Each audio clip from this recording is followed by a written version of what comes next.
തിരുവട്ടാറിലെ ആദികേശവ പെരുമാളുടെ അനുവാദത്തോടും അനുഗ്രഹത്തോടും കൂടി നമുക്കിന്ന് 200ാമത്തെ ക്ഷേത്രത്തിലേക്ക് പ്രവേശിക്കാം.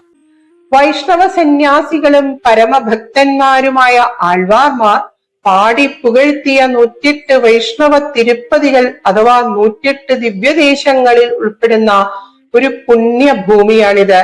മലൈനാട്ട് തിരുപ്പതികളിൽ ഒന്നായ ഈ അതിപുരാതന ക്ഷേത്രം ആദിധാമസ്ഥലം, ദക്ഷിണ വൈകുണ്ഠം, ചേരനാട്ടിലെ ശ്രീരംഗം, പരശുരാമസ്ഥലം എന്നീ നാമങ്ങളിലും പ്രശസ്തമാണ്.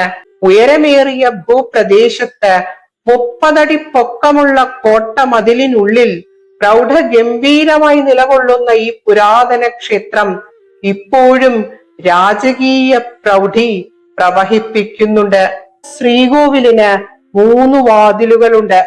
തിരുമുഖം, തിരുകരം, തിരുപാദം എന്നറിയപ്പെടുന്ന ഇവയിലൂടെയാണ് ആദ്യം ഭഗവാന്റെ തിരുമുഖം, അതിമനോഹരമായ ഇടത് തൃക്കൈ എന്നിവയും പിന്നീട് മധ്യഭാഗവും അവസാനം ഭഗവത് തൃപ്പാദങ്ങളും നമ്മൾ ദർശിക്കുന്നത്.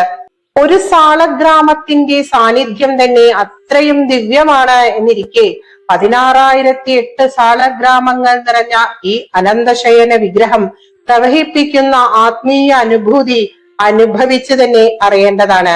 ക്ഷീരസാഗര തരംഗ ശീകര സാരതാരകിത ചാരുമൂർത്തയെ ഭോഗി ഭോഗശയനീയ ശായിനി മാധവായ മധുവിദ്വിഷേ നമഃ.